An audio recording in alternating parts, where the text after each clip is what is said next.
Assalamualaikum warahmatullahi wabarakatuh. Saya Feniata Sawati dari Prodi Pendidikan Fisika Universitas Sains Al-Quran Jawa Tengah di Wonosobo dengan nomor NIM 202002043. Di sini saya akan menjelaskan tentang strategi pembelajaran yang saya gunakan pada pembelajaran jangka sorong.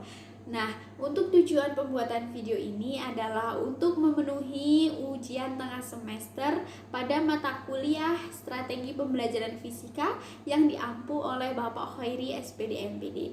Langsung saja. Pembelajaran jangka sorong. Di sini saya membagi proses pembelajaran jangka sorong menjadi 3 tahapan, yaitu tahap pendahuluan, tahap penyajian, dan tahapan penutup. Di mana pada ketiga tahapan ini saya menggunakan strategi yang sama, yaitu strategi yang berpusat pada siswa atau student center learning. Nah, untuk metodenya sendiri saya menggunakan metode yang berbeda-beda pada setiap tahapan. Yang pertama, saya menggunakan metode tanya jawab. Untuk tahapan kedua saya menggunakan metode praktikum, dan untuk tahap ketiga saya menggunakan presentasi. Sementara itu, model yang saya gunakan pada pembelajaran kali ini saya menggunakan model discovery learning. Apa sih discovery learning? Nah, menurut Dewey dan Piaget, discovery merupakan suatu model pembelajaran yang memusatkan pada peluang belajar aktif langsung untuk para siswa. Jadi, model pembelajaran discovery ini sesuai dengan strategi yang telah ditentukan tadi, yaitu strategi berpusat pada siswa atau student center learning. Nah, sementara itu, menurut Muhibin bahwa tahapan penerapan discovery terdiri dari beberapa tahapan, yaitu tahap stimulus, tahap mengidentifikasi masalah, tahap pengumpulan data, tahap pengolahan data, tahap verifikasi, dan tahap generalisasi. Di mana keenam tahapan ini akan masuk pada ketiga tahapan pembelajaran jangka sorong yang telah ditentukan tadi. Masuk pada tahap pertama atau metode tanya jawab, di mana pada metode ini saya menggunakan 2 tahapan penerapan pada penerapan discovery learning, yaitu tahapan stimulus dan tahapan mengidentifikasi masalah.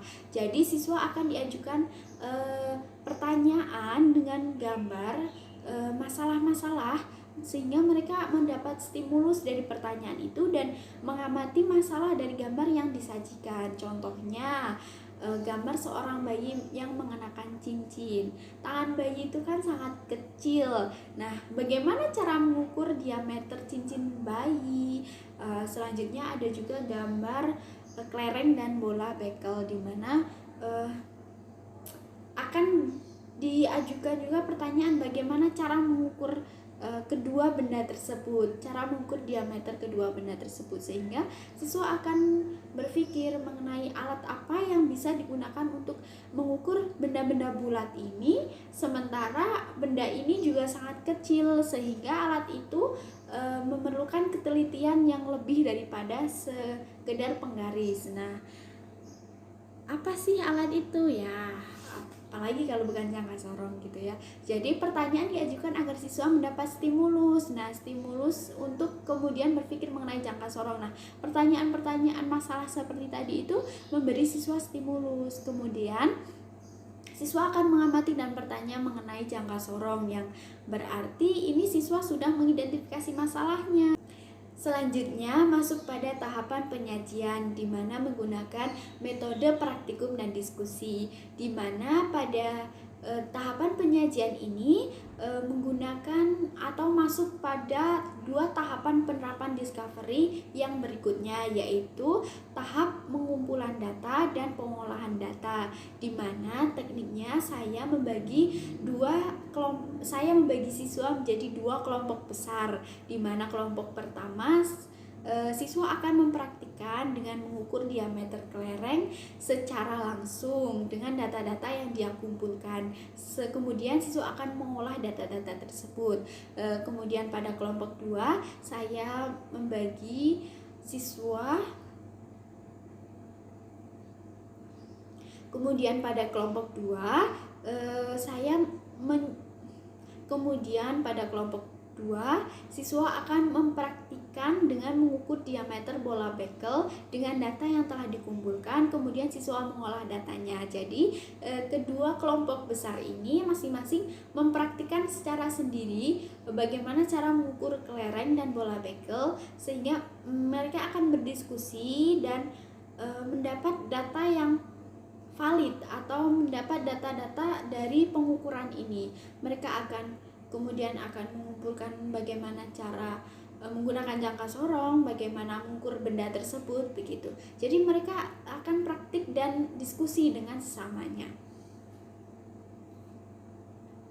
Nah, setelah mereka mempunyai data-data tersebut, saya membagi dua kelompok besar ini menjadi kelompok kecil, di mana kelompok ini berpasang-pasangan yang terdiri dari kelompok pertama dan kelompok kedua. Jadi mereka akan saling bertukar hasil diskusi dan praktik mereka sendiri, di mana secara berpasangan. Jadi mereka lebih intens dan lebih bisa saling berbagi sesama lain. Setelah itu masuk pada tahap ketiga, yaitu presentasi, di mana pada tahapan presentasi ini melampaui atau masuk pada dua tahapan terakhir pada tahapan penerapan discovery, yaitu verifikasi dan generalisasi, di mana pada tahap ini siswa akan mengkomunikasikan hasil secara lisan dan tulisan secara berpasangan. Jadi kan tadi sudah buat kelompok secara berpasang-pasangan, di mana saling bertukar antara hasil diskusi kelompok satu besar dan kelompok dua besar. Nah, pada tahapan presentasi ini mereka akan mendapat verifikasi dari data yang mereka peroleh. Kemudian guru mengeneralisasi hasil dari penemuan siswa tersebut, yaitu bagaimana cara penggunaan jangka sorong yang benar, begitu. Jadi pada tahapan ini guru memberikan kesimpulan dan generalisasi atas penemuan-penemuan siswa.